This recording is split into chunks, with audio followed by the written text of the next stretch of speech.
Hi guys, it's Kelly here, and it has been quite some time since I've put up a video. So we're gonna talk about some card stuff, and then we'll get into story time. So just kind of bear with me. Today I am going to be using the Love Block stamp set from Spellbinders. I actually made this card probably like 2.5 months ago. So we're gonna figure out what happened together. I wanted to do some heat embossing with some colored pencils. I thought that would look super pretty with the design of the stamp, just something different than solid black. So I have used my embossing tool, my little anti-static bag, and treated the paper, and then I'm going to be stamping this actually in unicorn ink from Hero Arts. I thought that it would give me better coverage stamping it in white, and then using white embossing powder versus just using the Versamark. I was just trying to make sure that it was as solid as possible.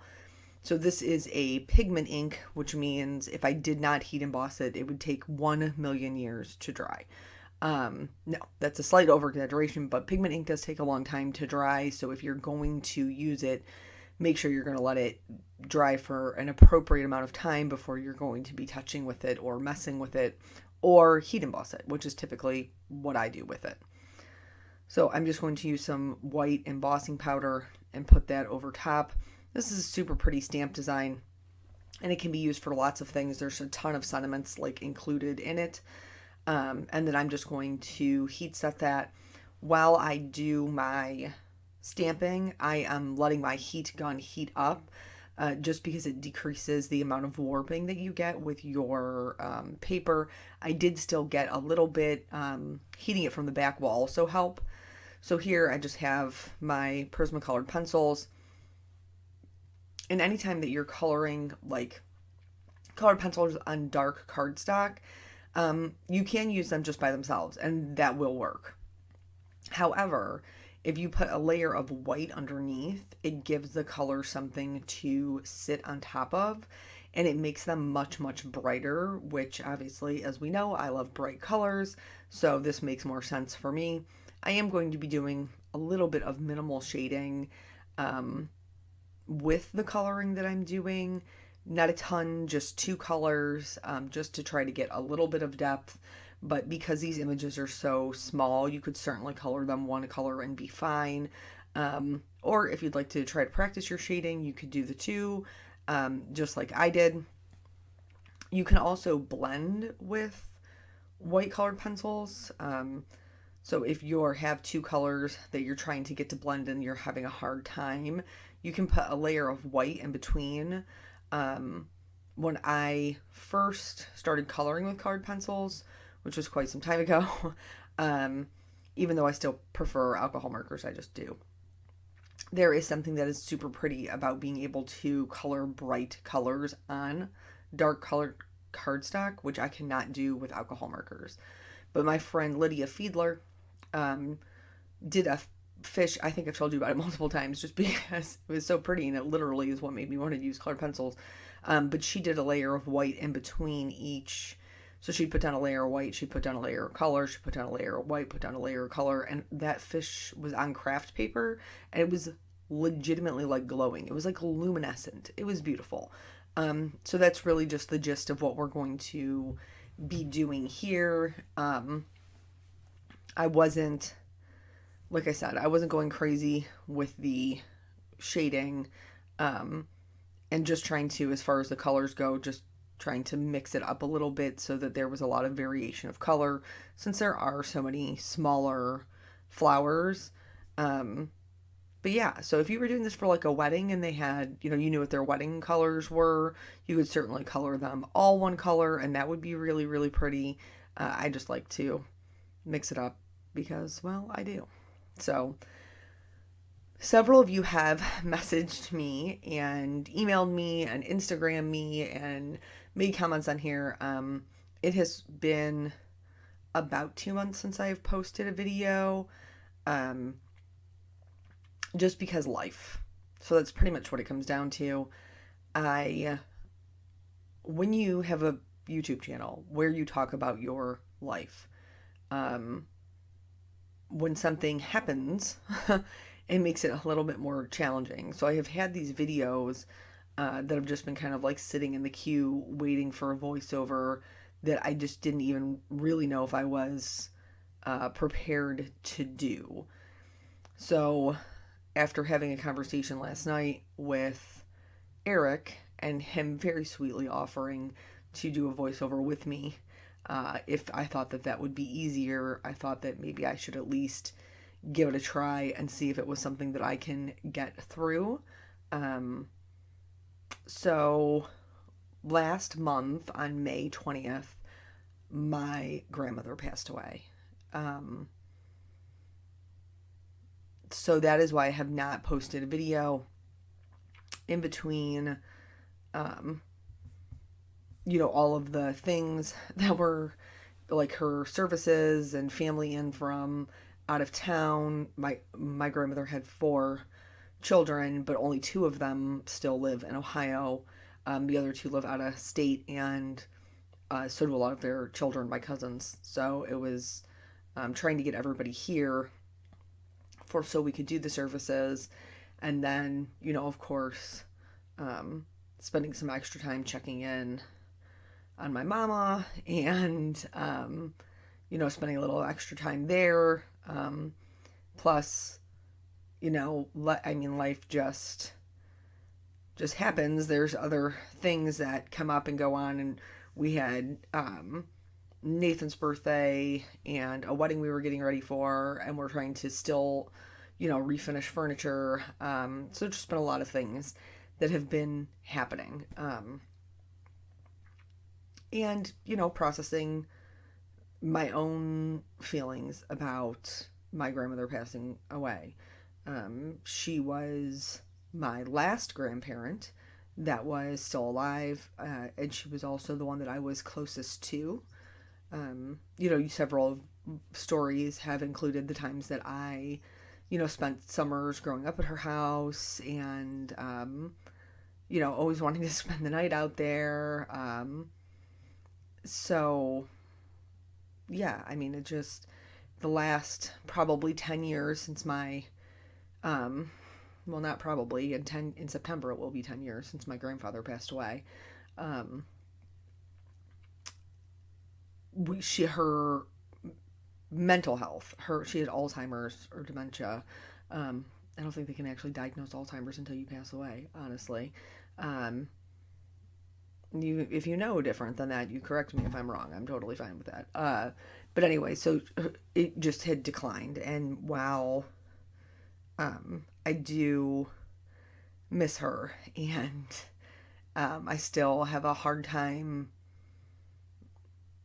processing some things about her being gone. I know, because of my faith, because I am a Christian, because she taught me that, Mom, I have the faith that I have.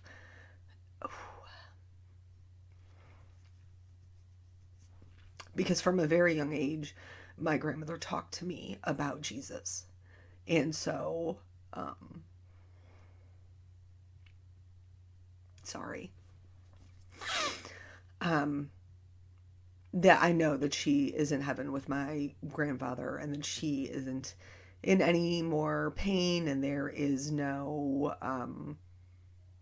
there's no question of that for me, which is an immense comfort. Because I know the last couple of years, while physically, she was not unwell. She was bedbound, but as far as like major health problems or anything like that, she really didn't have anything that she was, having to deal with on a daily basis. That it must have been very scary for her to not be able to remember who people are, or where she's at, or, what was happening around her. So I'm sure that that was very, very frightening, on some days. And then other days, other days she was super funny. The one night she was talking to Eric, trying to tell him that he needed to spend the night and sleep on the couch that was next to her in the living room. And he was trying to explain to her that he was going to go home, and he couldn't spend the night with her. And she was, trying to tell him what she wanted him to do. And then she said something to him like, I don't even know why I said that. She's the one who tells everyone what's to do, meaning my mom, like points at my mom. So, like, there were other times that she was just super funny. But I 110% thought that my mother was a lunatic when she tried to bring her home after only being in the rehab center for like 2 weeks. And then COVID hit. And so, I mean, I totally thought she was out of her mind. I had no idea how her and my dad were going to do it with my grandmother's hip fracture. And, yeah, but they managed to make it work. And fortunately for that, we got to spend the last, well, not all of it, obviously, because nobody wanted to go over there and get her sick. But, towards the end, once we were able to see each other, spend more time with her. And then obviously my mom and dad got that time with her. So it was, even though, like, she's 91, like, because she didn't have any physical, like, sicknesses, it wasn't like cancer or, something like that. It was very sudden. And, I was actually doing, like, because Nathan's birthday was 2 days later. So I was running around doing the last minute things for his birthday party when my mom called, and said that they were taking her, they had to call the ambulance and they were taking her to the hospital. So fortunately, me and both of my sisters were home and were available, to be there. Everybody got there pretty much at the same time. She had already passed. She had already passed at the house, honestly. But like to at least be there for my parents. So, and then after that, you just spend, it was funny, like being in the house, me and my sisters, because it was like, you didn't want to follow mom around because you didn't want her to like, be like, I'm fine, quit following me. But like at the same time, you didn't want to leave her alone because like, what if she had a breakdown? And so it's this very, very interesting line that you walk trying to make sure that your parent is okay in the, in the aftermath.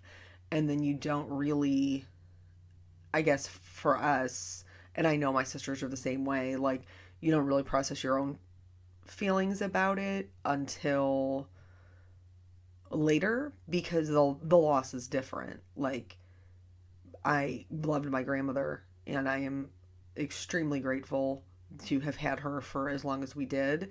But my loss is different than my mother's.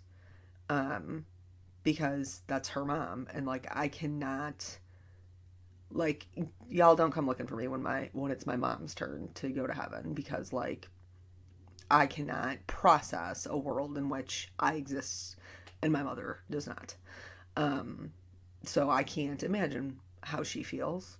And I'm sure that she misses her mother very much. So there's like that need to want to take care of her, and not really process your own feelings about it until later.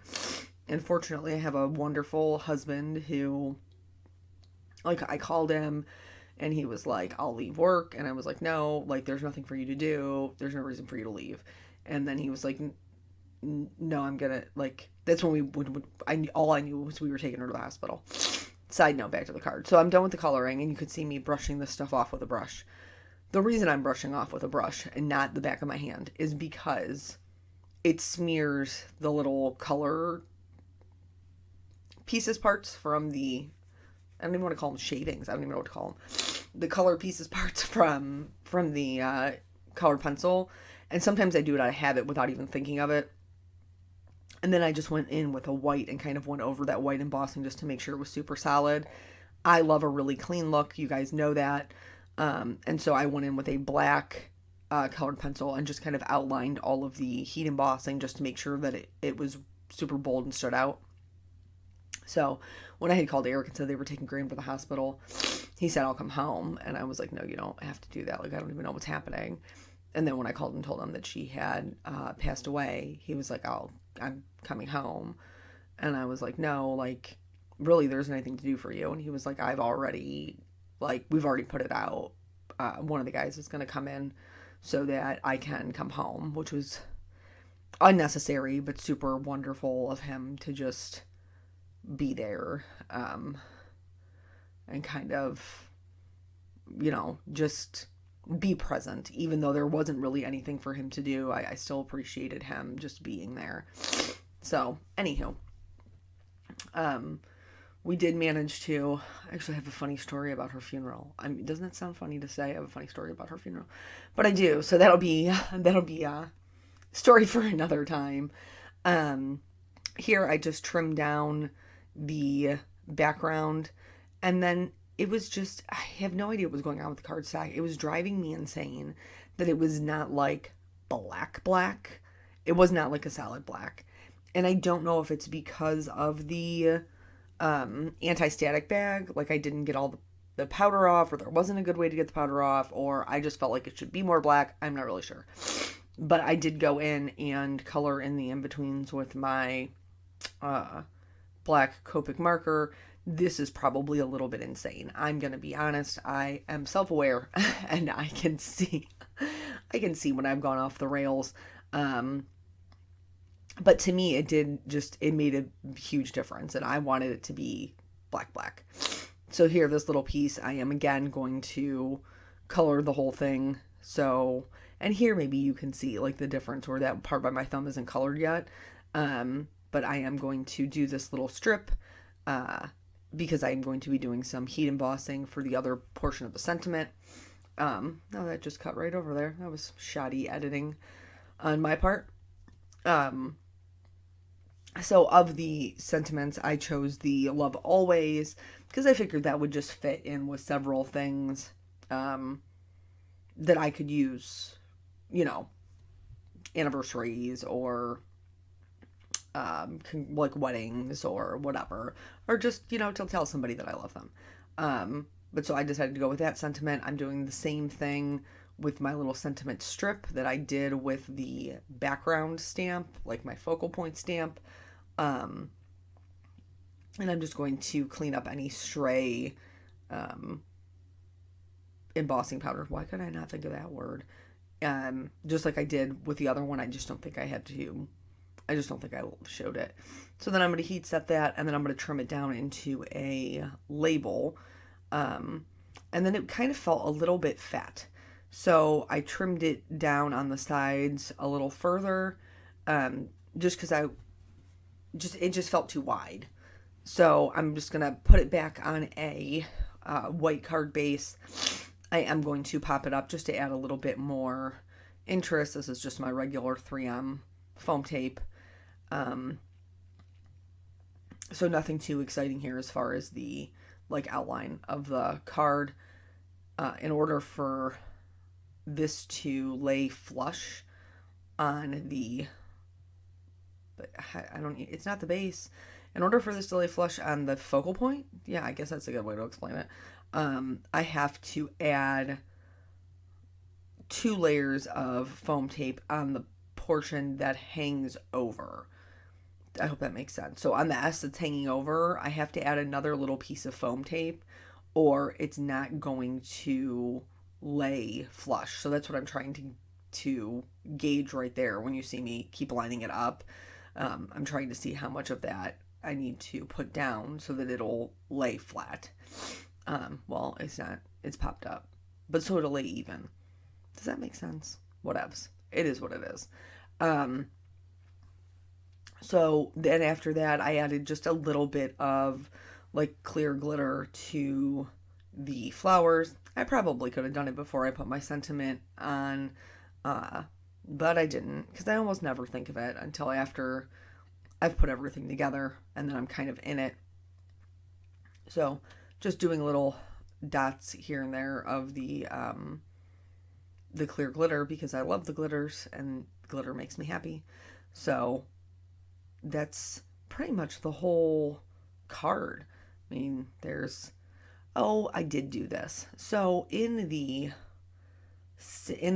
design of the stamp. There's like the little hearts, and it just felt like I wanted to bring in a little bit more white and kind of fill that in. So I used a white gel pen just to add in a couple of dots right around those hearts, that were already part of the stamp design, just to bring in uh, a little bit more of the white, and just kind of tie it all together. So that is it. That is the entire card. I hope that you guys learned a little bit of something. Thank you for bearing with me during one of my more difficult voiceovers. I appreciate that. And we will be sharing much better news in the next video. So I will catch you on the next one. Bye.